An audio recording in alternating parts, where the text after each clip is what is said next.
Jerome Washington stands in the airport terminal, watching as his entire fleet of planes sits motionless on the tarmac. His cell phone buzzes with frantic calls from board members and shareholders as stock prices plummet. "Sometimes respect costs more than money," he whispers, turning off his phone. Before we dive into this incredible story, let me know where you're watching from in the comments. Hit that like button and subscribe to our channel for more powerful stories of justice and redemption. The events you're about to witness will change how you think about standing up for yourself forever. Growing up in the South Side of Chicago, Jerome Washington knew hardship intimately. His mother worked 3 jobs to keep their apartment in a neighborhood where gunshots were as common as car horns. Despite these challenges, Jerome possessed something remarkable, an analytical mind that could see patterns and solutions where others saw only chaos. By age 12, Jerome was already investing the small amounts of money he earned from his paper route in stocks he researched at the public library. His first purchase of 3 shares in a tech startup netted him $47 in profit, which he immediately reinvested. While his friends played basketball after school, Jerome studied market trends and corporate structures, dreaming of a future beyond his circumstances. His academic performance earned him a full scholarship to Phillips Academy Andover, where he experienced his first real taste of wealth disparity and racial prejudice. As one of only 9 black students in his class, Jerome endured constant questioning of his legitimacy. Fellow students whispered that he was only there to fulfill a diversity quota. Teachers seemed surprised when he aced exams. Despite maintaining a perfect 4.0 GPA, Jerome was advised to apply to state colleges rather than Ivy League universities. Ignoring this guidance, Jerome applied to Harvard and was accepted with another full scholarship. There, he double-majored in economics and computer science, graduating summa cum laude before continuing to Harvard Business School. His thesis on algorithmic pricing models in the transportation industry won national recognition and caught the attention of several major investment firms. But Jerome's post-graduation experience quickly exposed the limits of meritocracy. Despite his credentials, interviews at top financial institutions invariably ended with rejection letters containing vague references to cultural fit issues. One hiring manager, after several drinks at a networking event, admitted the truth: the old money clients just aren't comfortable with someone like you managing their portfolios. At Blackstone Capital, Jerome finally secured a position, but advancement proved elusive. While his white colleagues were fast-tracked to managing director roles, Jerome remained stuck in middle management despite consistently outperforming them. His investment strategies generated millions in profit, yet the credit often went to his supervisors. During his 5th year, Jerome overheard the CEO referring to him as "our token Harvard Negro" at the company Christmas party. The next day, Jerome resigned and cashed out his savings and investments, totaling just over $4 million. He had been developing a business plan for years, refining it each time he faced another closed door. The airline industry was ripe for disruption, dominated by legacy carriers with outdated business models, poor customer service, and inefficient route structures. Airroute Airlines was born from Jerome's frustration and vision. Starting with just 2 leased aircraft flying between Chicago and Atlanta, Jerome implemented his proprietary algorithm that optimized everything from fuel consumption to turnaround times. He hired flight attendants who had been rejected by other airlines for being too old or not fitting the image, discovering a wealth of experienced, grateful talent. His maintenance crews came primarily from military backgrounds, bringing discipline and thoroughness to aircraft safety. Within 5 years, Airroute expanded to 37 aircraft serving 23 cities. Unlike competitors who charged for every amenity, Jerome's model included reasonable comforts in the base fare while optimizing operational costs behind the scenes. The airline quickly developed a reputation for punctuality, fair pricing, and respectful treatment of passengers. When the pandemic hit, while other airlines took government bailouts and laid off thousands, Jerome implemented a profit-sharing program with employees who agreed to temporary pay reductions. Not a single Airroute employee lost their job, and when air travel resumed, their loyalty and motivation gave the airline a significant competitive advantage. By age 37, Jerome had transformed Air Route into the fifth largest carrier in the United States, worth over $12 billion. His innovation extended beyond business models to corporate culture. Air Route maintained the most diverse executive team in the industry and offered the most generous parental leave policy. The company's headquarters in Chicago's South Side brought hundreds of jobs to his old neighborhood. Aviation Week named Jerome Industry Disruptor of the Year, and Harvard Business Review published a case study on Air Route's revolutionary business practices. Forbes featured him on their cover as the Sky King, who had transformed air travel through mathematical precision and humanitarian principles. Yet despite his remarkable success, Jerome still experienced frequent reminders of America's racial prejudices. Security personnel followed him in high-end stores. Receptionists at business meetings directed him to service entrances. Flight attendants on competitors' airlines sometimes questioned whether he was in the correct cabin when he flew first class. Jerome developed a personal philosophy that guided both his business and life decisions: excellence and dignity above all. He believed that sustained success required not just intelligence and hard work but also self-respect that could not be compromised. This philosophy would soon be tested in ways he never anticipated. The Dubai Sovereign Investment Fund controlled over $300 billion in assets worldwide. For the past 6 months, Jerome and his team had been carefully cultivating a relationship with the fund's directors, positioning Air Route for a potential $3.5 billion investment that would fund the airline's international expansion. After dozens of preliminary meetings, financial disclosures, and strategy presentations, the fund's decision-makers were finally ready for a face-to-face meeting in New York. Jerome's phone rang at 5:30 that morning. Maya Patterson, his chief operating officer and Harvard classmate, was already fully caffeinated and buzzing with energy. "Tell me you're awake and reviewing the presentation," she said without preamble. Jerome smiled, glancing at the presentation he'd been annotating since 4 a.m. "I've added projections for the Singapore and London routes based on yesterday's fuel cost updates." "Good. The board is nervous about this meeting. Harrison called me twice yesterday suggesting we bring in an outside consultant to lead the presentation." Harrison Wilson was the oldest member of Air Route's board, a 72-year-old former airline executive who had initially been Jerome's mentor but increasingly seemed uncomfortable with the company's rapid growth under his leadership. "Let me guess," Jerome said, "he has a specific consultant in mind." "Old golf buddy? Ivy League connection?" "Got it in one," Maya replied. "Some retired United Airlines VP who's now doing consulting. Very experienced with international investors, according to Harrison." "Very white," according to Harrison's unspoken preference, Jerome added. "The answer is no. We built this company.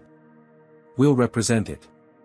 After showering and selecting his lucky navy Brioni suit, Jerome headed to the kitchen where his housekeeper had prepared his usual pre-meeting meal: steel-cut oatmeal with blueberries, scrambled egg whites, and black coffee.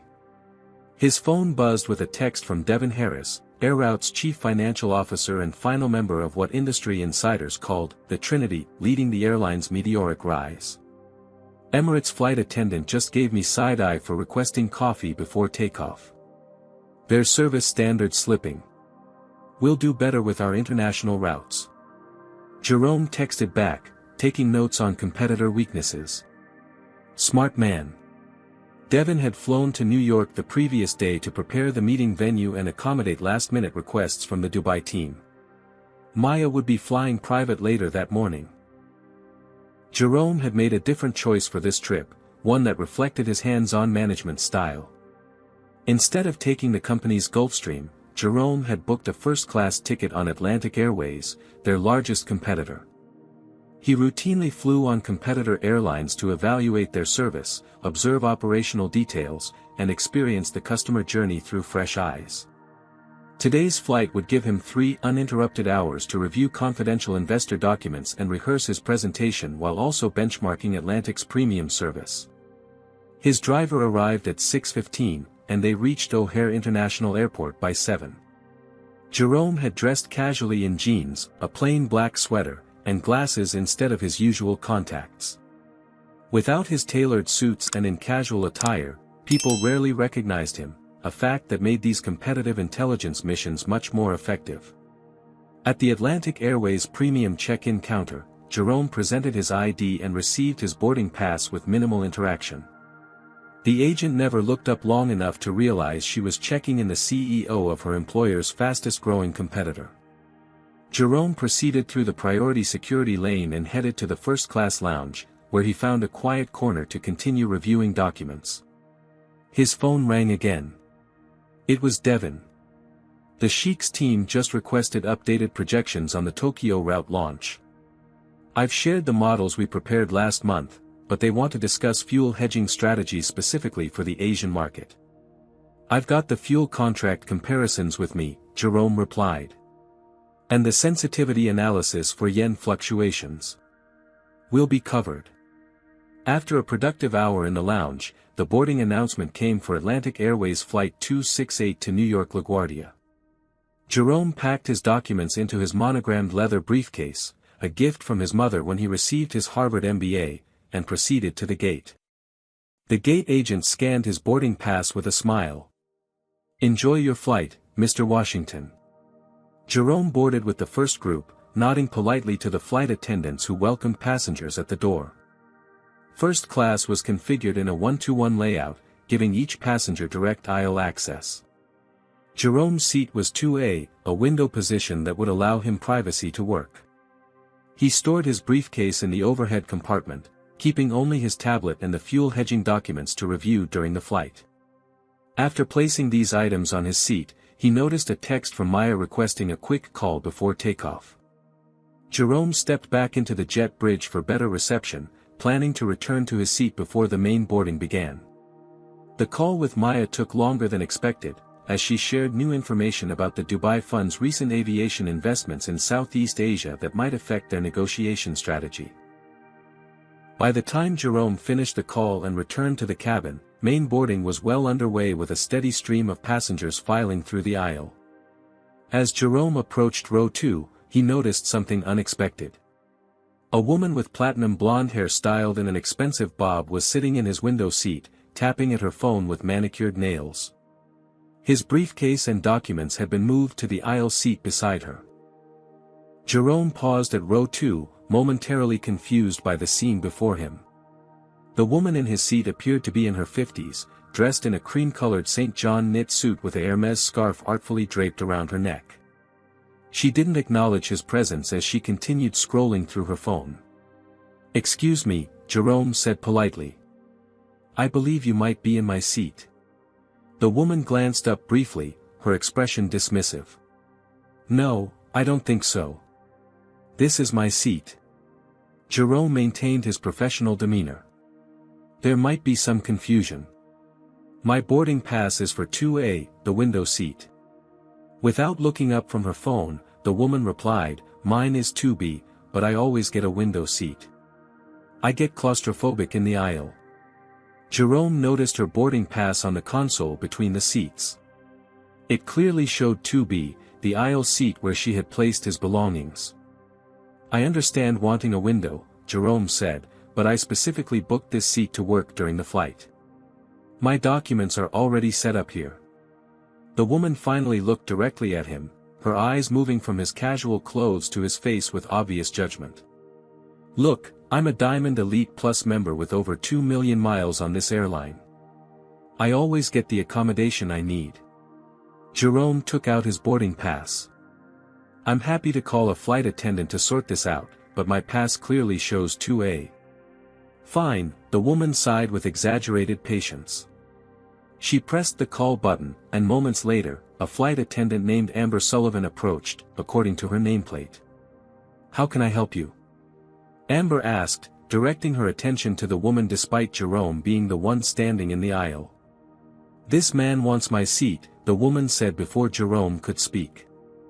"I've explained that I need the window for my anxiety, but he's being difficult."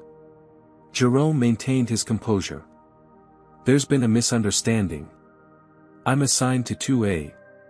The lady has taken my seat and moved my belongings." Amber looked at Jerome with slight suspicion. "May I see your boarding pass, sir?" Jerome handed it over. Amber examined it and then looked at the woman's pass on the console. Ms. Whitley, he is correct. He's assigned to 2A, and you're in 2B. The woman, Ms. Whitley, according to the interaction, straightened her posture. As I explained to him, I'm a Diamond Elite Plus member. I need the window seat for my medical condition. I understand, Amber said, now addressing Ms. Whitley with deference, but seat assignments are final unless there's an aircraft change. This gentleman is within his rights to request his assigned seat. Jerome nodded. Thank you. I'm happy to. Do you know who I am? Ms. Whitley interrupted. Catherine Whitley. My husband golfs with your CEO regularly. I find it hard to believe Atlantic Airways treats its premium customers this way. The flight attendant's demeanor shifted noticeably. Of course, Ms. Whitley. Let me see what I can do. She turned to Jerome.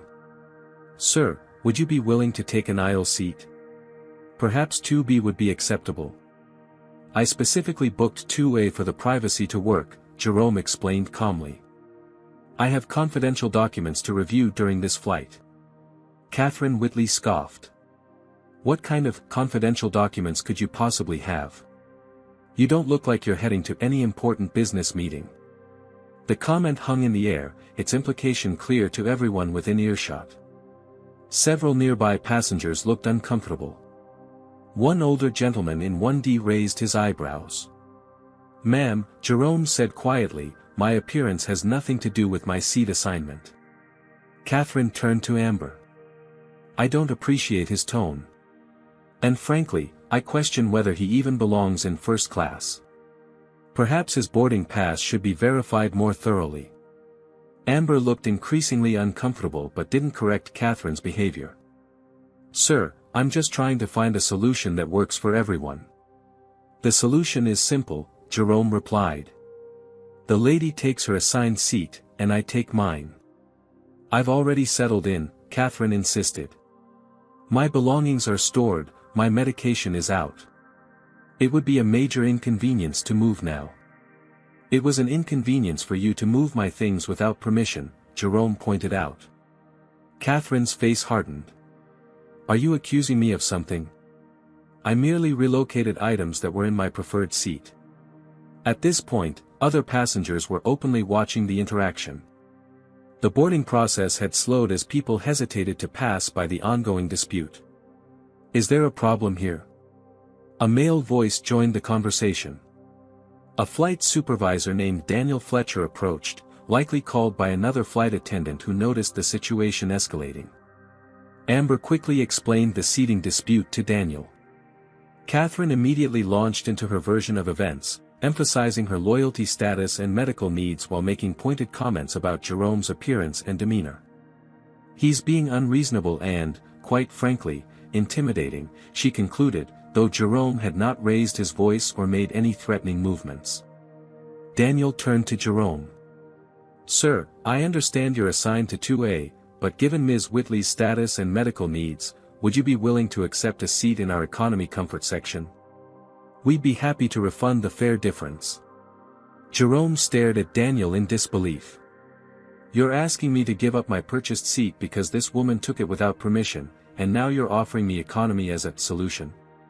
It would be an upgrade to economy comfort, Daniel clarified, missing the point entirely. With extra legroom. That's not the issue, Jerome said. My assigned seat was taken, my property was moved without consent, and instead of resolving this according to your own policies, you're asking me to accept a downgrade. Catherine interjected, if first class is so important to you, perhaps you should book it when you can actually afford it regularly, not just as a one-time splurge. Jerome felt a familiar heat rising in his chest, the same sensation he'd experienced when professors at Harvard expressed surprise at his academic performance, when executives dismissed his business proposals, when store security followed him through luxury boutiques. But as always, he controlled it, knowing that showing anger would only reinforce stereotypes. My financial status is not relevant to this discussion, Jerome said evenly. What's relevant is that I purchased a specific seat, and airline policy entitles me to that seat. Several other passengers had now stopped pretending not to listen. An older black couple in row 4 exchanged knowing glances. A white businessman in 3C was frowning at Catherine. Daniel seemed eager to end the increasingly public dispute. "Sir, I understand your frustration, but at this point, accommodating Ms. Whitley would be greatly appreciated. As a goodwill gesture, we can offer you a voucher for a future first-class flight in addition to the fare difference refund." Jerome recognized the familiar pattern. His rightful claim was being dismissed to appease someone else's entitlement, and he was expected to accept compensation as if the principle didn't matter. The subtext was clear: his dignity was being assigned a dollar value. In that moment, Jerome made a calculation. He could continue arguing and likely be labeled as difficult or aggressive, potentially even removed from the flight. Or he could strategically retreat and address this situation differently. "Fine," he said, reaching over Catherine to retrieve his briefcase and documents. "I'll take the economy seat." Catherine smiled triumphantly. Daniel looked relieved. "Thank you for your understanding, sir. Amber will show you to your new seat and arrange the voucher."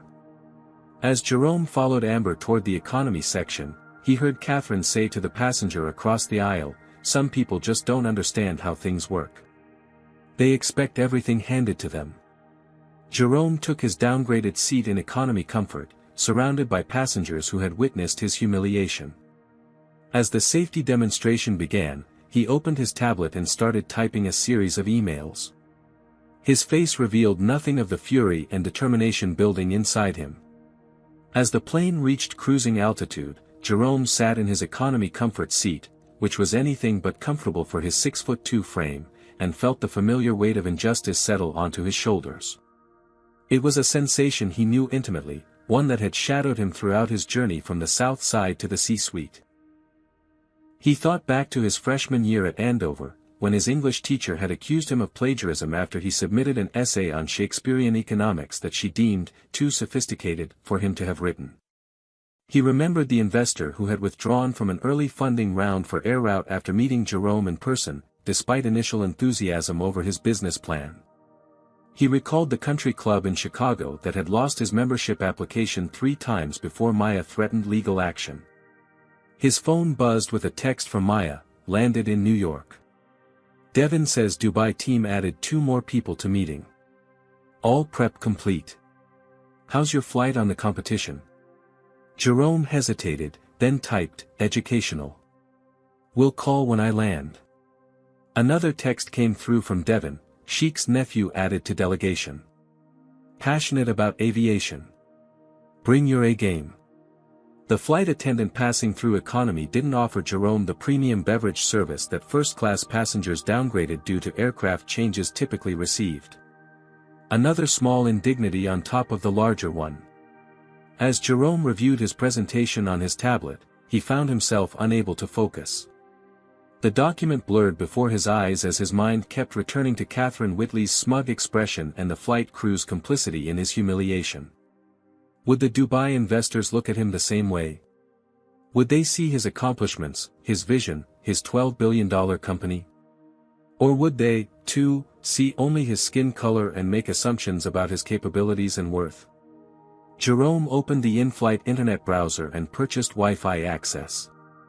His first search was for Catherine Whitley Atlantic Airways. The results were illuminating.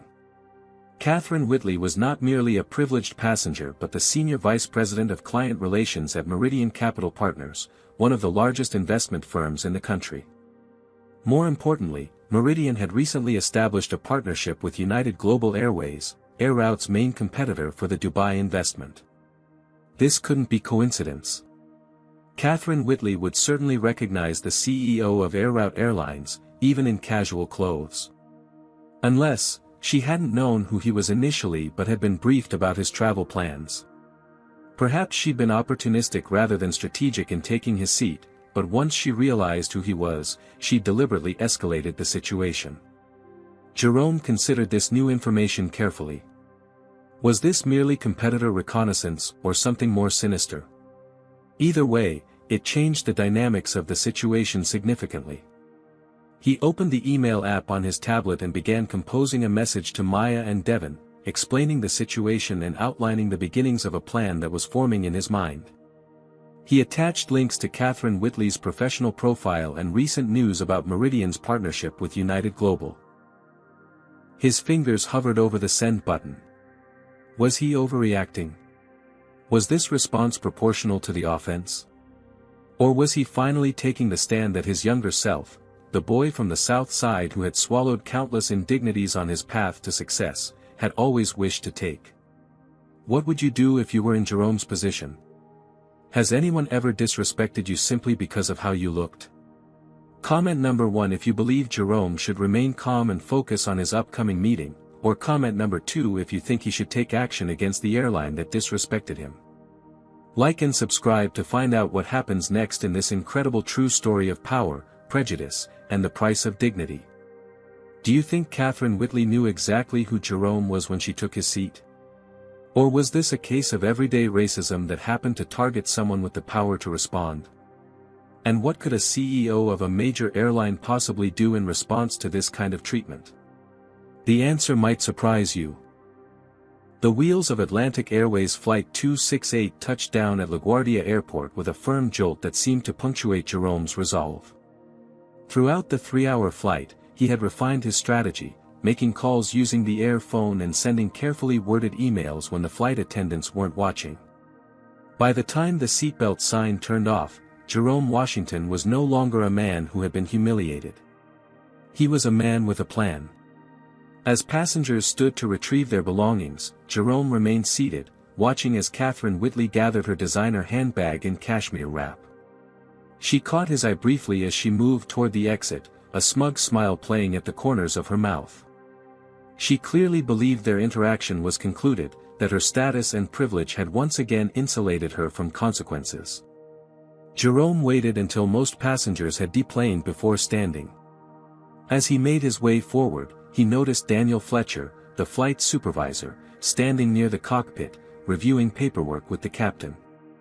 "Excuse me, Mr. Fletcher," Jerome said, approaching them with measured steps. Daniel looked up, recognition flickering across his face. "Yes, sir. I hope the rest of your flight was comfortable. Customer relations will be emailing you about that voucher we discussed." Jerome smiled, not warmly but professionally. "I'd like to speak with you and the captain privately for a moment, if possible." Daniel glanced at the captain, who shrugged. "We have a tight turnaround, but we can spare a minute." "What's this regarding?" Jerome reached into his wallet and produced a business card, handing it to Daniel. "My name is Jerome Washington. I'm the founder and CEO of Airlines." Daniel's face drained of color as he stared at the card. The captain, a veteran airman named Robert Chambers according to his nameplate, raised his eyebrows in surprise. "I believe we have some matters to discuss regarding Atlantic Airways customer service policies," Jerome continued. "Particularly as they pertain to seat assignments and conflict resolution." "Mr. Washington, I had no idea," Daniel began, his voice suddenly hoarse. "That much was evident," Jerome cut in smoothly. "I'll be filing a formal complaint with your corporate headquarters, but I wanted to identify myself properly first." The captain stepped forward, extending his hand. "Mr. Washington, I apologize for any misunderstanding that occurred on my aircraft. If you'd like to discuss this further, perhaps we could arrange a meeting with our executive team." Jerome shook the captain's hand firmly. "That won't be necessary, Captain Chambers. Your executives will be reaching out to me soon enough, I expect." As Jerome turned to leave, Daniel called after him. "Mr. Washington, please understand, if we had known who you were." Jerome stopped and turned back slowly. "That's precisely the problem, Mr. Fletcher. Your treatment of passengers shouldn't depend on their perceived status or appearance. Every customer deserves the seat they paid for and basic human dignity. That's a lesson we emphasize at Air Route." With that, Jerome exited the aircraft, leaving behind a stunned flight crew who were just beginning to realize the magnitude of their misjudgment. In the terminal, Jerome's phone immediately began ringing. Atlantic Airways chief customer officer, a woman named Patricia Reynolds whom Jerome had met at industry conferences, was calling already. Word traveled fast. Jerome declined the call and texted his driver to meet him at arrivals. As his town car navigated through Queens toward Manhattan, Jerome called Maya. "You're not going to believe what happened on my flight," he began. Maya listened without interrupting as Jerome recounted the incident in detail, including his discovery about Catherine Whitley's connection to their competitors. "That's outrageous," Maya said when he finished. "But unfortunately not surprising. What do you want to do? We should still have time to prepare for the Dubai meeting." "Change of plans," Jerome replied. "I'm heading to our New York office instead. Have Devin reschedule the Dubai team for tomorrow morning." "Jerome, this is the meeting we've been working toward for months. The Sheik's team doesn't like last-minute changes. Tell them I've been unavoidably detained dealing with an industry matter that requires immediate attention." "It's not a lie." Maya was silent for a moment. "What are you planning?" "Meet me at the office in 30 minutes. Bring Devin. We need to talk strategy." Jerome ended the call and gazed out the window at the Manhattan skyline coming into view. By now, Catherine Whitley had likely reached her destination, still unaware that her casual cruelty had set in motion events that would soon rock the entire airline industry. When Jerome arrived at Air Route's New York offices in Midtown, Maya and Devin were waiting in the conference room. Maya, ever efficient, had already ordered lunch and set up a secure line for their discussion. "You look too calm," Devin observed as Jerome entered. "That's when you're most dangerous." "Tell us everything again," Maya said, "including what you're thinking of doing." Jerome removed his jacket and took a seat at the head of the table. "Atlantic Airways just demonstrated everything that's wrong with the airline industry: entitlement, discrimination, and poor conflict resolution. They're also working with Meridian Capital to undermine our Dubai deal." "You can't know that for certain," Devin cautioned. "Catherine Whitley could have been acting alone." "Either way," Jerome continued, "this presents an opportunity. We've been playing nice, competing on service and efficiency. But today made something clear: respect in this industry isn't given, it's taken." He outlined his plan while Maya and Devin listened intently. By the time he finished, Devin looked concerned while Maya was nodding slowly. "It's aggressive," Maya acknowledged. "The board will have questions." "The board hired me to build this airline into an industry leader," Jerome responded. "Sometimes that requires bold moves." "This is more than bold," Devin countered. "This is declaring war on a competitor 3 times our size over a personal slight." "No," Jerome said firmly. "This is recognizing that our competitor's culture is fundamentally flawed, which makes them vulnerable. And it's demonstrating to the industry that Air Route stands by its principles, even when it's costly to do so." Before either of his executives could respond, Jerome's phone rang. It was Patricia Reynolds from Atlantic Airways again, her third call in the past hour. This time, Jerome answered, putting the call on speaker. "Patricia, Jerome Washington here." "Jerome, thank you for taking my call." Her voice was tense with forced pleasantness. "I've just been briefed about an unfortunate misunderstanding on one of our flights today. I wanted to personally express our deepest apologies." "I appreciate the call, Patricia, but I wouldn't characterize racial profiling and seat theft as a misunderstanding." "Of course not, and that's not how we see it either. Atlantic Airways has zero tolerance for discrimination of any kind. The employees involved will be retrained immediately." "Retrained?" Jerome repeated. "Not disciplined or terminated?" Patricia hesitated. "We're conducting a full investigation to determine appropriate action. In the meantime, we'd like to offer you lifetime Diamond Elite Plus status and unlimited first-class upgrades as a gesture of our sincere regret." Jerome exchanged glances with Maya and Devin. "That's generous, Patricia, but it doesn't address the systemic issues at play. Your staff sided with an entitled passenger over a legitimate customer because of how I looked. That suggests cultural problems that extend beyond a few individuals. Jerome, I assure you this incident doesn't reflect our company's values. Our CEO, Michael Thornton, would like to meet with you personally to discuss how we can make this right. Tell Michael I'll be in touch, Jerome replied. I need to address some pressing business matters first. After ending the call, Jerome turned to his team. They're panicking, which means they understand the potential fallout. Let's proceed with the plan. Maya was already typing on her laptop.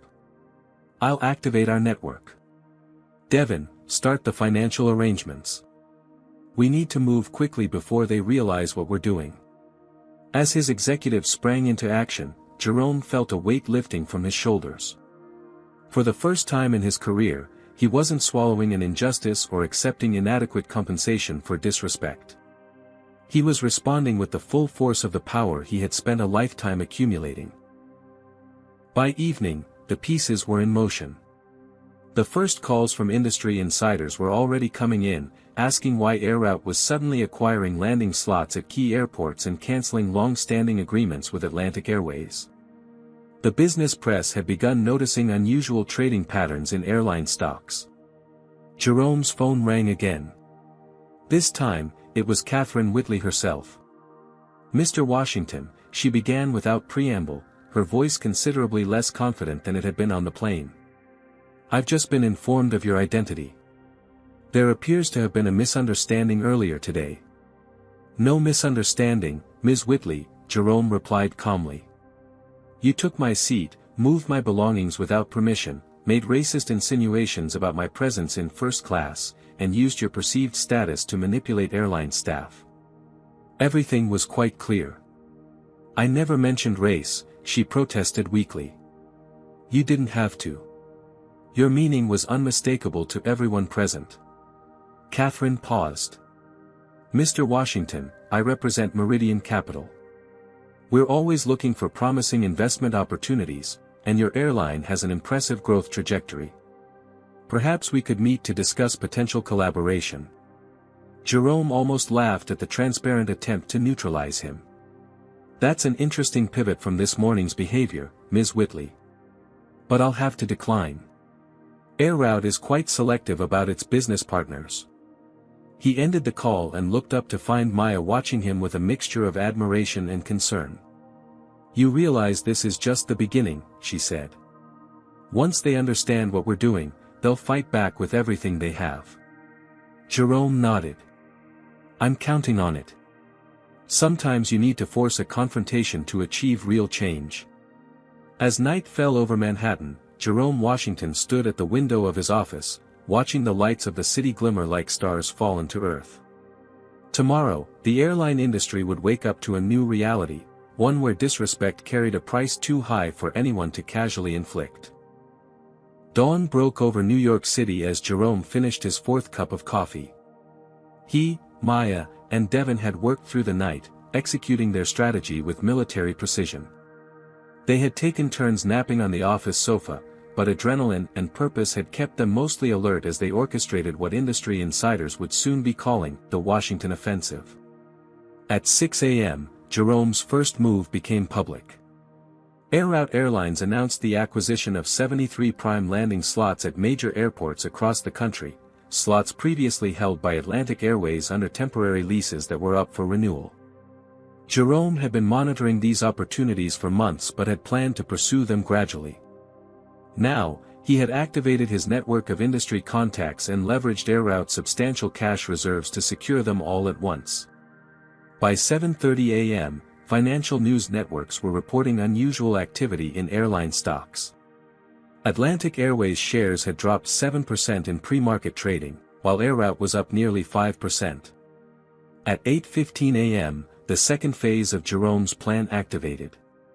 Air Route issued a press release announcing the immediate termination of all code-sharing agreements with Atlantic Airways.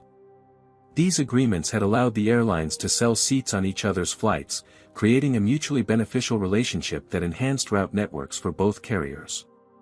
The press release cited irreconcilable differences in customer service philosophy as the reason for the termination. CNBC wants you live at 9, Maya informed Jerome as she ended a call with their media relations team. Bloomberg at 9:30. Fox Business at 10. Jerome nodded, straightening his tie. He had sent his assistant to his Manhattan apartment to retrieve one of his signature bespoke suits, a charcoal gray Tom Ford with subtle blue pinstripes. Today, there would be no mistaking his status or authority. "What's our message for the interviews?" Devin asked, reviewing talking points on his tablet. "We stick to business fundamentals," Jerome replied. "This is about Airroute's strategic growth and commitment to customer dignity. We don't mention yesterday's incident specifically." "And when they ask about the timing?" Maya pressed. "I'll say that recent interactions with Atlantic Airways revealed fundamental incompatibilities in our business philosophies that made continued partnership untenable." At 8:45 a.m., Jerome's phone rang. It was Michael Thornton, CEO of Atlantic Airways. "Jerome, what the hell are you doing?" Michael demanded without preamble. "You're throwing away years of mutually beneficial cooperation over a seating misunderstanding?" Jerome's voice remained measured. "Good morning, Michael. This isn't about a misunderstanding. This is about recognizing that our companies have divergent values that make us incompatible business partners." "This is about Catherine Whitley taking your seat," Michael countered. "I've spoken with her and the flight crew. It was an unfortunate incident, but hardly worth destroying a profitable business relationship." "If that's your assessment of the situation, you've just confirmed my decision was correct," Jerome replied.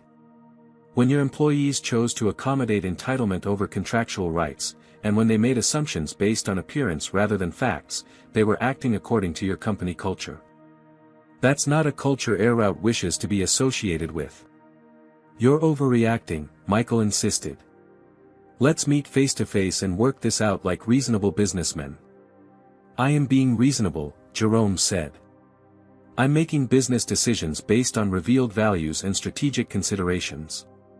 Atlantic Airways has shown it doesn't respect certain customers. Why would I expect it to respect business agreements when they become inconvenient?" Michael's tone hardened. "You're making a serious mistake, Jerome. Atlantic Airways has resources and connections you can't match. If this is war, you won't win." "This isn't war, Michael. It's consequences. There's a difference." As Jerome ended the call, Devin looked up from his computer. "Atlantic is calling an emergency board meeting. Their stock is down 12% now." "And Catherine Whitley?" Jerome asked. Maya checked her phone. "Our contacts at Meridian Capital confirm she's been placed on administrative leave pending an investigation. Apparently, their compliance department is concerned about potential securities implications given the stock movement." Jerome nodded, satisfied with the rapid developments. "What about our Dubai investors?" "Still scheduled for tomorrow morning," Devin confirmed. "They're intrigued by the market movements. The Sheikh's nephew apparently follows airline stocks as a hobby and has been texting me questions about our strategy." At 9 a.m. sharp, Jerome appeared on CNBC's Squawk Box via remote link from Airroute's New York offices. The hosts immediately pressed him on the dramatic moves against Atlantic Airways. "Mr. Washington, your company has taken several aggressive actions against Atlantic Airways in the past 12 hours. Can you explain the strategic thinking behind these moves?" Jerome smiled confidently. "Airroute Airlines has always been focused on long-term growth through strategic acquisition of key assets and alignment with partners who share our values of efficiency, innovation, and respect for every customer. Our recent moves reflect an acceleration of our established strategy, not a deviation from it." "But the timing seems sudden," the host persisted. "What changed overnight?" "In business, timing is everything," Jerome replied smoothly. "The landing slots we acquired were coming up for renewal, and we determined that securing them aligns with our expansion plans. As for the code-sharing agreements, we regularly evaluate all business partnerships to ensure they serve our core mission." Recent interactions with Atlantic Airways revealed fundamental incompatibilities. The interview continued for 15 minutes, with Jerome deftly handling questions without ever mentioning his personal experience or directly criticizing Atlantic Airways. To viewers, he appeared as a confident CEO making bold but rational business moves. Only those with inside knowledge would connect these actions to yesterday's incident. By midday, the situation had escalated further. Industry analysts were publishing reports speculating about Air Route's aggressive expansion and what it meant for the competitive landscape. Atlantic Airways stock had fallen nearly 20%, triggering circuit breakers that temporarily halted trading. At 1:30 p.m., Jerome received an unexpected call from a blocked number. It was Catherine Whitley. "Mr. Washington," she began, her voice tight with stress, "I hope you're satisfied. I've been suspended pending an investigation that could end my career." "Ms. Whitley," Jerome replied calmly, "your career challenges are the result of your own actions, not mine." "This is completely disproportionate," she exclaimed. "Yes, I took your seat. Yes, I made assumptions I shouldn't have. But I've apologized, and now my entire professional life is in jeopardy." "Interesting," Jerome observed. "When you believed I was just an ordinary black man who didn't look like I belonged in first class, you had no concern for the impact of your actions on my dignity or my day. Now that consequences have arrived at your doorstep, you suddenly understand the concept of proportionality." Catherine was silent for a moment. "What do you want from me?" she finally asked, her voice smaller. "Nothing," Jerome answered honestly. "This isn't about you personally anymore. This is about setting a standard for how people should treat each other, regardless of appearance or perceived status." After ending the call, Jerome turned to find Maya watching him with an unreadable expression. "What?" he asked. "You're enjoying this," she observed. "Not just the business strategy, but the justice of it." Jerome considered her words. "I wouldn't call it enjoyment. Satisfaction, perhaps. For once, someone who thought they could dismiss me based on appearance is experiencing real consequences." Speaking of consequences, Devon interrupted, looking up from his laptop. "Social media is exploding with this story. Someone on the flight posted about the incident, and it's gone viral. People are connecting it to our business moves against Atlantic." Jerome checked his own phone and found dozens of notifications. The hashtag #RespectCostsMore was trending, along with hashtag #AirRouteJustice. "We didn't start this narrative," Maya noted, "but it's certainly helping our cause.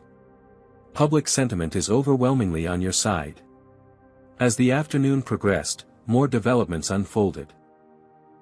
3 major airports announced they would be reviewing all gate assignments, potentially giving Air Route access to premium terminals previously dominated by Atlantic Airways.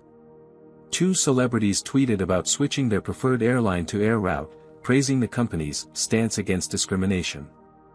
At 4:30 p.m., Jerome received another call, this time from Sheikh Abdullah bin Zayed Al Nahyan, the head of the Dubai Sovereign Investment Fund. "Mr. Washington," the Sheikh began in his refined English, "I must say you've made our investment decision process most interesting. My analysts have been watching today's developments with great interest." "Sheikh Abdullah," Jerome replied respectfully, "I apologize for rescheduling our meeting. I look forward to discussing our partnership tomorrow." "Actually," the Sheikh said, "I'm calling to suggest we move our meeting up. My team and I would like to meet with you this evening, if possible. Recent events have convinced us that Air Route Airlines possesses exactly the kind of bold leadership we seek in our portfolio companies." Jerome exchanged glances with Maya and Devon, who were listening to the call on speaker. Maya gave an enthusiastic thumbs up. "We would be honored to meet this evening," Jerome confirmed. "Excellent," the Sheikh replied. "And Mr. Washington? My nephew tells me that in addition to your business acumen, you've demonstrated something even more valuable, the courage to stand for dignity. In my culture, this quality is highly prized." As Jerome ended the call, a notification appeared on his phone. Atlantic Airways had issued a press release announcing that Flight Supervisor Daniel Fletcher and Flight Attendant Amber Sullivan had been placed on administrative leave pending an investigation into customer service protocol violations. The company also announced a comprehensive review of its conflict resolution policies and diversity training programs. "It's working," Devin said, reading the same news. "They're actually making changes." "It's a start," Jerome agreed. "But we're just beginning." By the close of the trading day, Atlantic Airways stock had fallen 23%, while Air Route had gained 11%. The financial impact of Jerome's actions had already cost Atlantic Airways billions in market capitalization. As Jerome prepared for the evening meeting with the Dubai investors, he reflected on the day's events. What had begun as a personal humiliation had transformed into a powerful statement about corporate values and consequences. For perhaps the first time in his career, Jerome felt the full weight and responsibility of his influence, and the satisfaction of using it to force meaningful change. The following morning, Jerome stood at the floor-to-ceiling windows of Air Route's Manhattan office, watching the sunrise paint the city skyline in hues of gold and amber. The meeting with Sheikh Abdullah and his team had extended late into the night, concluding with handshakes and enthusiastic promises of partnership. The Dubai Sovereign Investment Fund was not only proceeding with the planned $3.5 billion investment but had increased their commitment to $5 billion, impressed by Jerome's strategic vision and principled leadership. "The board meeting starts in 5 minutes, Maya reminded him, entering his office with 2 cups of coffee. She handed one to Jerome and studied his expression. "You look surprisingly rested for someone who got maybe 3 hours of sleep." Jerome accepted the coffee with a nod of thanks. "I feel clear. Like I've finally aligned my personal values with my business decisions completely." "Well, get ready to defend those aligned values," Maya warned. "Harrison and the conservative faction are worried about potential blowback." The term disproportionate response has been thrown around. The emergency board meeting began promptly at 8 a.m., conducted via secure video conference. As expected, Harrison Wilson was the first to speak after Jerome provided a brief update on the Dubai investment. "While I appreciate securing the Dubai fund's increased commitment, I must express concern about the aggressive actions taken against Atlantic Airways," Harrison began, his silver hair and bow tie projecting old-school corporate authority. "What began as a personal incident has escalated into what some might view as corporate vengeance. This creates potential liability exposure and reputational risk." Jerome had anticipated this line of argument. "Harrison, I understand your concerns. But characterizing our actions as vengeance misrepresents the situation. What occurred on that Atlantic Airways flight wasn't merely a personal slight, it was a demonstration of systemic failures in corporate culture that directly contradict our own values." Nevertheless, Harrison persisted, grounding all code-share flights without notice, acquiring their landing slots, and essentially declaring war on a major competitor seems excessive in response to one unfortunate incident. Letitia James, the former federal prosecutor who served as Air Route's general counsel, spoke up. "Actually, from a legal perspective, all actions taken were within our contractual rights and business prerogatives. The code-share agreement included a 30-day termination clause for irreconcilable business philosophy differences, which is precisely what Jerome cited. And let's be clear about something," added Dr. Regina Thompson, the former economics professor who had been one of Air Route's earliest investors. "What Jerome experienced wasn't an unfortunate incident. It was textbook discrimination, facilitated by corporate policies that empower entitled customers at the expense of others' dignity." As the discussion continued, Jerome listened carefully to each board member's perspective. The 12-person board was divided, with older members generally expressing caution while younger directors supported the aggressive strategy. After nearly an hour of debate, Jerome raised his hand for attention. "I appreciate everyone's input," he began. "But there's something important I need to announce. This morning, at 9 a.m. Eastern Time, Air Route Airlines will be temporarily grounding our entire fleet for a 24-hour system-wide customer service training initiative." The announcement was met with stunned silence, followed by an eruption of questions and concerns. "Grounding our fleet?" Harrison exclaimed. "That will cost millions in revenue." "Yes," Jerome acknowledged calmly. approximately $78 million, according to our projections. But sometimes principles must take precedence over immediate profits. What principles justify such an extreme measure? Another director demanded. The principle that respect is non-negotiable, Jerome replied firmly. The training will ensure that every air route employee, from baggage handlers to flight attendants to executives, understands that we will never compromise on treating all customers with equal dignity, regardless of appearance, status, or background. The market will punish this decision severely, Harrison warned. Perhaps initially, Jerome conceded. But in the long term, this commitment to our values will distinguish us in the marketplace. The Dubai investment team certainly thought so. Before anyone could respond, Jerome's phone buzzed with a news alert. He glanced at the screen and smiled slightly. It seems we've been preempted, he announced to the board. CNN is reporting that an internal video has leaked showing Catherine Whitley explicitly discussing me in racist terms after I left the first-class cabin. Atlantic Airways stock has been halted again after dropping another 15% in pre-market trading. The news shifted the tenor of the board meeting immediately. Even the most cautious directors recognized that Jerome's actions now appeared prescient rather than excessive. By the meeting's end, the board had voted 10-2 to support Jerome's strategy, with only Harrison and one other director dissenting.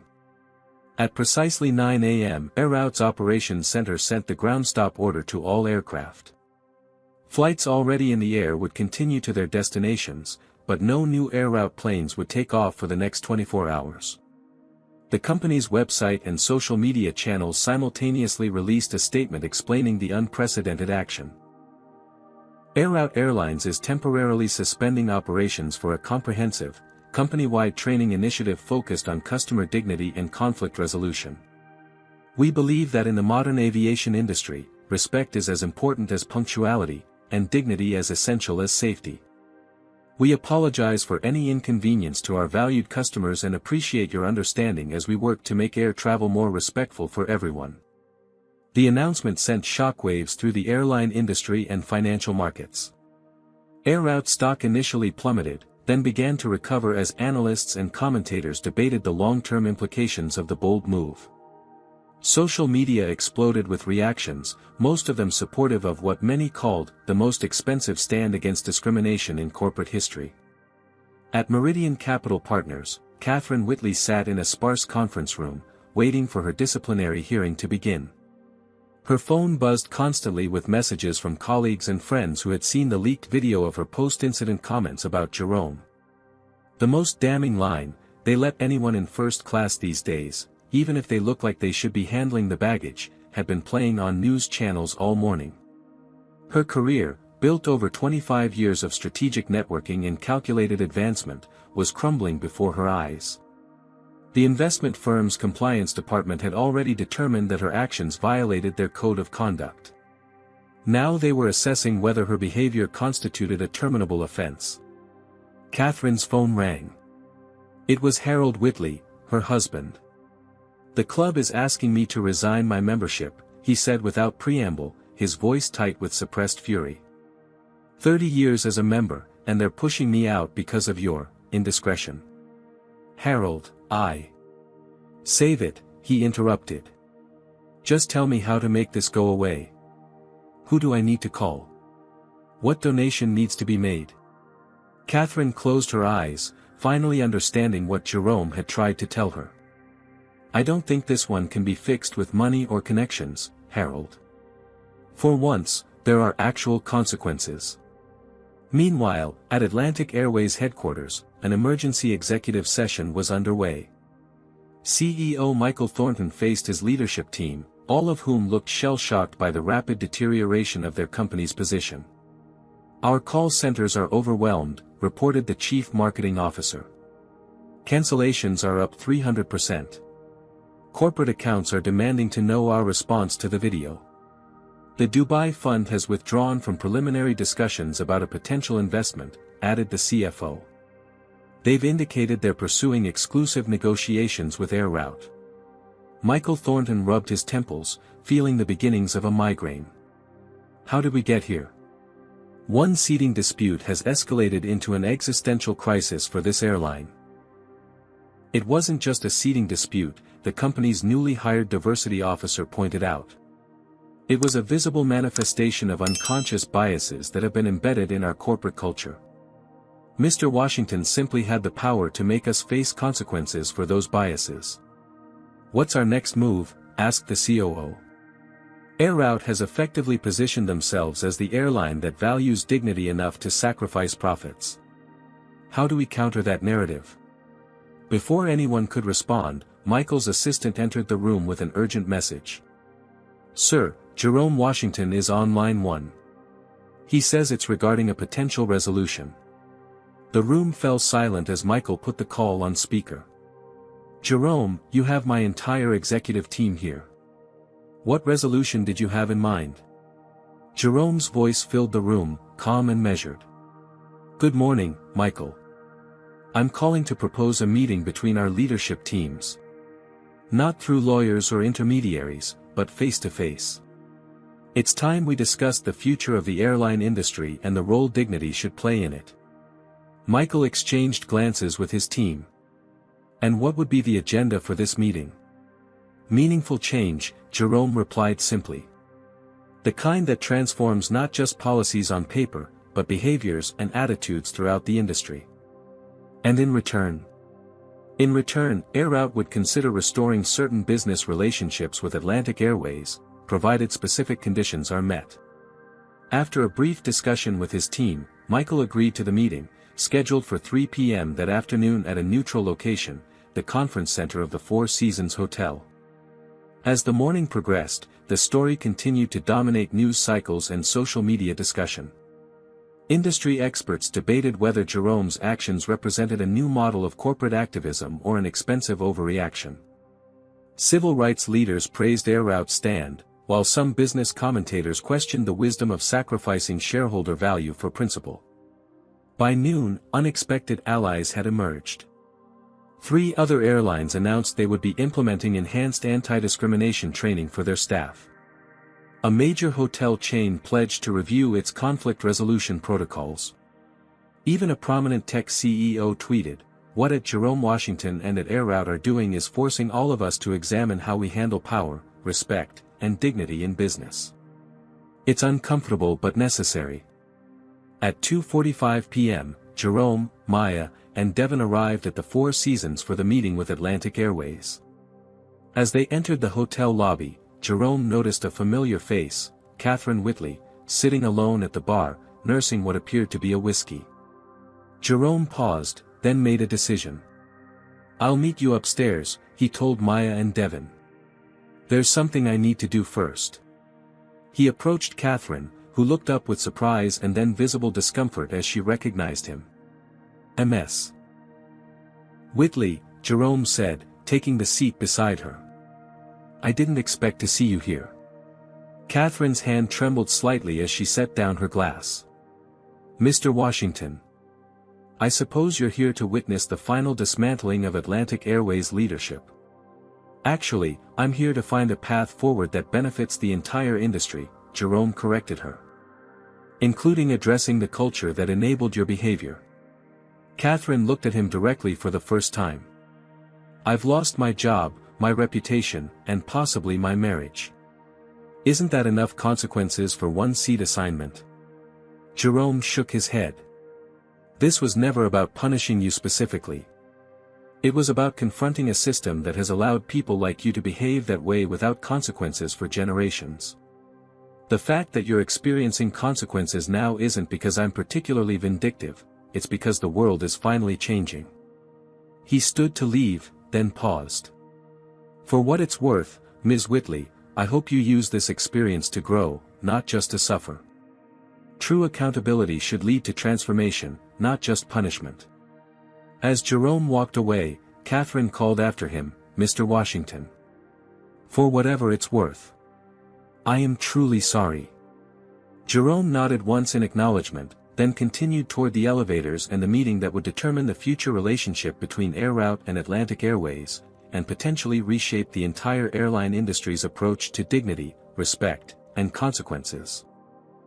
The Four Seasons Hotel's Tribeca suite had been transformed into a neutral negotiation ground.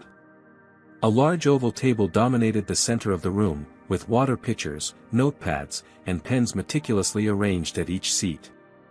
Floor-to-ceiling windows offered a panoramic view of Manhattan, a reminder of the high-stakes world in which this negotiation was taking place. Jerome, Maya, and Devon entered precisely at 3 p.m. to find Michael Thornton and his executive team already seated on one side of the table. The tension in the room was palpable. Atlantic Airways stock was still in freefall, and the company faced not just financial damage but potentially irreparable harm to its brand. "Thank you for agreeing to this meeting," Jerome began as his team took their seats opposite the Atlantic Airways executives. "I believe we have an opportunity today to transform a crisis into progress." Michael Thornton's face remained impassive. "Let's be clear about something first, Jerome. While we acknowledge that Ms. Whitley's behavior and our staff's response were completely unacceptable, your retaliation has been disproportionate by any business standard. You've cost our shareholders billions in market value." Jerome leaned forward slightly. "This isn't retaliation, Michael. It's a long overdue reckoning. For decades, the airline industry has operated with a culture that treats certain passengers as inherently more valuable than others, not just in the services offered but in the basic respect afforded to them. We have extensive non-discrimination policies," Atlantic's chief human resources officer interjected defensively. "Policies aren't practices," Maya countered. What happened to Jerome wasn't an isolated incident. It was the predictable outcome of a system that empowers certain customers to demand special treatment while teaching staff to make snap judgments based on appearance. The discussion continued with increasing intensity, as Atlantic's team defended their company culture while acknowledging the specific failures in Jerome's case. For nearly an hour, both sides seemed to be talking past each other, with Atlantic focused on damage control and Air Route insisting on fundamental change. Finally, Jerome raised his hand, silencing the heated exchange. "Let me be direct about what we want from this meeting." He slid a document across the table to Michael. "This is our proposal for an industry-wide anti-discrimination initiative. It includes mandatory training for all customer-facing staff, revised conflict resolution protocols that emphasize customer rights regardless of status level, a third-party audit of discrimination complaints, and transparency reporting on resolution outcomes." Michael scanned the document, his expression skeptical. "You expect us to implement all of this because of one incident?" "No," Jerome replied firmly. "I expect you to implement it because it's the right thing to do. Because it will make your airline better. Because in the long run, treating all customers with dignity is good business." "And if we agree to this," Atlantic's general counsel asked, "what do we get in return?" Jerome glanced at Maya and Devon before responding. "Air Route will gradually restore code-sharing agreements over a 6-month period, contingent on verified implementation of the initiative. We'll issue a joint press release announcing our collaborative effort to improve industry standards. And we'll consider partnerships on international routes where such cooperation benefits both airlines." Michael conferred quietly with his team before responding. "Your terms are extensive and would require significant investment on our part. We need something more immediate to stop the bleeding of our stock price." "That's not my primary concern," Jerome stated plainly. "But I understand your position. Here's what I can offer immediately: if you commit to this initiative today, I'll publicly acknowledge Atlantic Airways' leadership in addressing industry-wide issues. That endorsement alone should help stabilize your stock." The negotiation continued for another 2 hours, with both sides modifying terms, debating implementation timelines, and occasionally reaching impasses that threatened to derail the entire process. Throughout it all, Jerome remained calm but unyielding on the core principles of the initiative. At 5:45 p.m., a commotion outside the conference room interrupted their discussion. Jerome's assistant entered with urgent news. Catherine Whitley was requesting to address both teams. After a brief consultation, both Jerome and Michael agreed to hear her out. Catherine entered the room looking noticeably different from the entitled passenger who had taken Jerome's seat. Her carefully maintained composure had given way to something more authentic and vulnerable. "I appreciate you allowing me to speak," she began, her voice slightly unsteady. "I've spent the past 24 hours facing consequences I never imagined possible from what I considered a minor incident. My actions cost me my job, damaged my reputation, and forced me to confront uncomfortable truths about myself." She turned specifically to Jerome. "Mr. Washington, what I did to you was wrong. Not just taking your seat, but the assumptions I made, the way I spoke to you, and how I leveraged my perceived status to get my way. I've spent my career believing that power and privilege were rewards I'd earned, not advantages I'd been given." Catherine then addressed the entire room. "This negotiation shouldn't be necessary. The fact that it took someone of Mr. Washington's stature and influence to force accountability shows how deeply flawed our systems are. If he had been any other black passenger without a billion-dollar company behind him, I would have faced no consequences, and he would have had no recourse." The room fell silent as the truth of her words settled over both teams. Even Michael Thornton, who had been defensive throughout the negotiation, appeared reflective. "Ms. Whitley," Jerome said finally, "thank you for your honesty. It takes courage to acknowledge one's mistakes so publicly." Catherine nodded. "I'd like to offer something constructive. Before my departure from Meridian Capital, I was developing a corporate training program on unconscious bias in client relations. I'd be willing to contribute that framework to whatever initiative emerges from this meeting, not for compensation or rehabilitation of my image, but because it's the right thing to do." After Catherine left, the negotiation took on a different tenor. Atlantic's team became noticeably more engaged with the substance of the anti-discrimination initiative rather than focusing solely on mitigating their financial damage. By 7:30 p.m., they had reached a comprehensive agreement. Atlantic Airways would implement all elements of the initiative, starting with immediate diversity and customer dignity training for all staff. They would issue a public apology for the incident involving Jerome and acknowledge their commitment to systemic change. Air Route would gradually restore business relationships as Atlantic met implementation milestones, and both airlines would co-sponsor an industry conference on equity and dignity in air travel. As the meeting concluded, Michael Thornton extended his hand to Jerome. "This isn't how I would have chosen to address these issues, but I can't deny the outcome is long overdue." Jerome accepted the handshake. "Sometimes progress requires disruption, Michael. The important thing is where we go from here." After the Atlantic team departed, Maya turned to Jerome with a mixture of admiration and concern. "You could have destroyed them completely. Why the compromise?" "Because destruction wasn't the goal," Jerome replied, gathering his papers. "The goal was change, meaningful, lasting change that improves the industry for everyone. Sometimes that requires a show of force, and sometimes it requires extending a hand once you've made your point." As they left the hotel, Jerome's phone buzzed with a news alert. The first reports of the agreement between Air Route and Atlantic Airways were hitting the financial press. Atlantic stock had already risen 11% in after-hours trading on rumors of the deal. "You know," Devon observed as they entered their waiting car, "historians might look back on this as the moment when corporate America finally began taking discrimination seriously, not because it was morally right, but because someone finally made it expensive to ignore." Jerome gazed out at the city lights beginning to illuminate the darkening sky. "If that's what it takes to create change, I can live with that legacy." 1 month after the historic agreement between Air Route and Atlantic Airways, Jerome Washington stood at a podium in the Grand Ballroom of the Javits Convention Center in New York City. Before him sat over 500 airline industry executives, government officials, civil rights leaders, and media representatives who had gathered for the first annual Aviation Dignity and Inclusion Summit.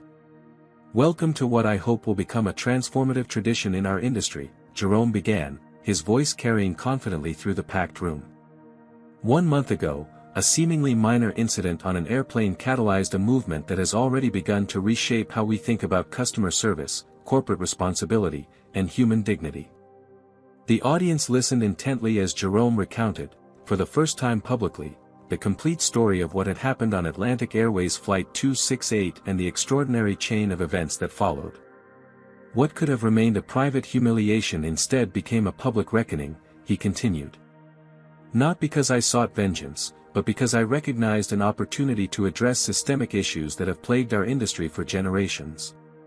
In the front row sat Michael Thornton, who nodded respectfully as Jerome acknowledged Atlantic Airways' commitment to change. Beside him was Catherine Whitley, whose unexpected role in the aftermath had evolved from villain to advocate. After losing her position at Meridian Capital, she had dedicated herself to corporate bias training, leveraging her insider understanding of privilege to help others recognize their own blind spots. Today marks not an ending but a beginning, Jerome declared.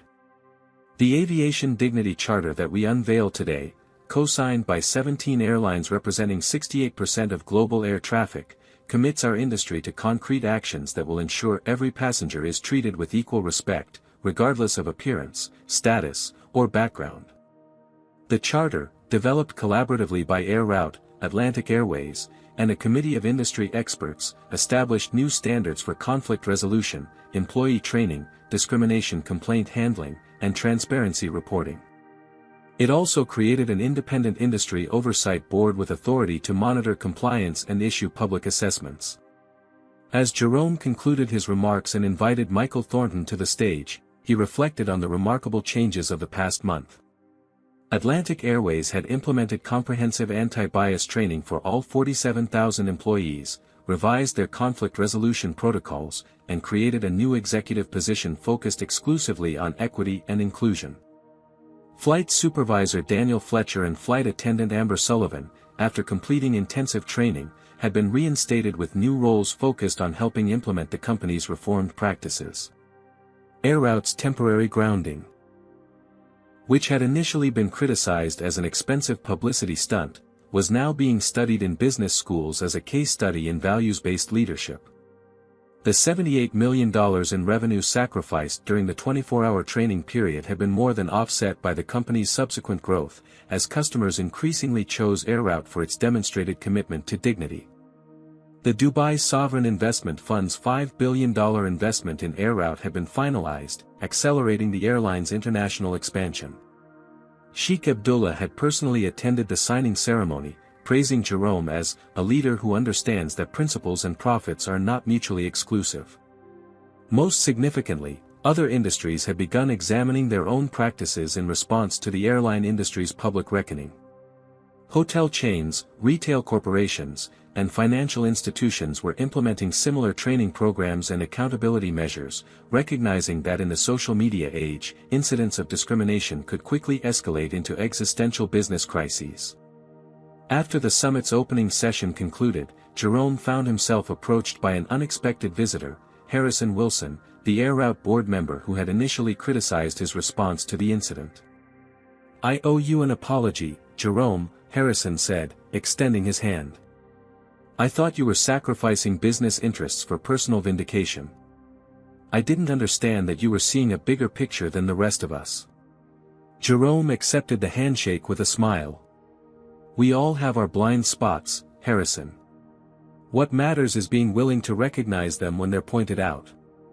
Later that evening, Jerome hosted a private dinner for his executive team and key allies in the Dignity Initiative. As they celebrated their progress, Maya raised her glass in a toast. "To Jerome Washington," she said, "who taught an entire industry that respect costs more than money, but disrespect costs even more." The group clinked glasses as Jerome shook his head modestly. "The real victory isn't what we've accomplished in the past month," he responded. "It's what happens next. It's the passenger who never has to experience what I experienced because we changed the system. It's the flight attendant who feels empowered to do the right thing rather than defer to status. It's the industry that recognizes dignity as a non-negotiable element of service." The following morning, Jerome boarded an Air Route flight to Chicago. As he settled into his first-class seat, he noticed several passengers and crew members recognizing him with smiles and nods of respect. The flight attendant who welcomed him aboard wasn't deferential because of his status as CEO, but genuinely warm in the way Air Route staff now treated all passengers.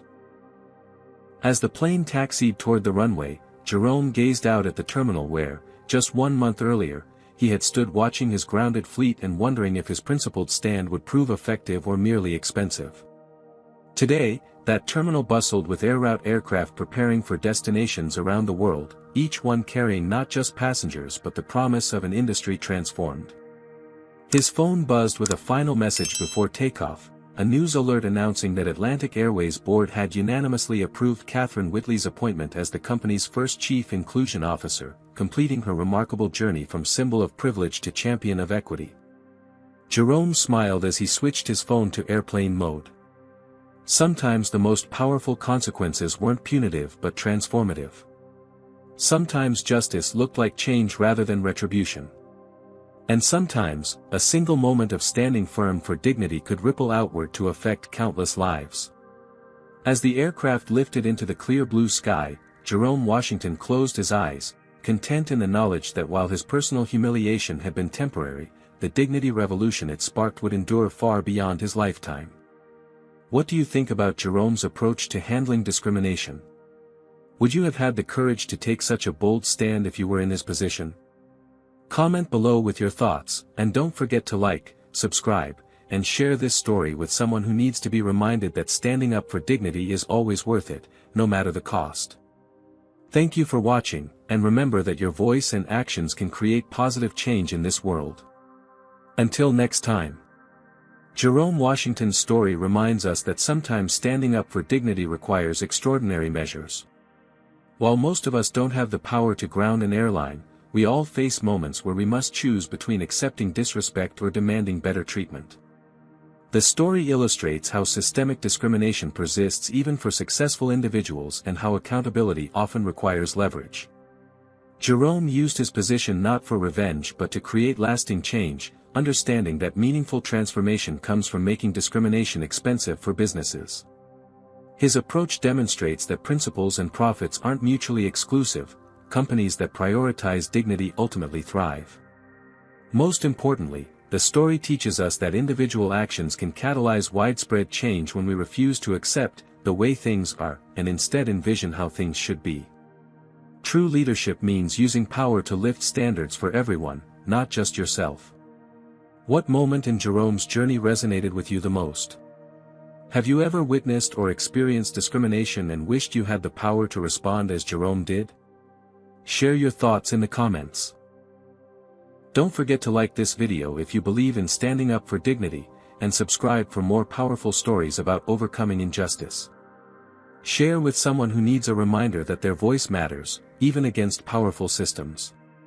Thank you for watching, and remember, sometimes respect costs more than money, but disrespect costs even more.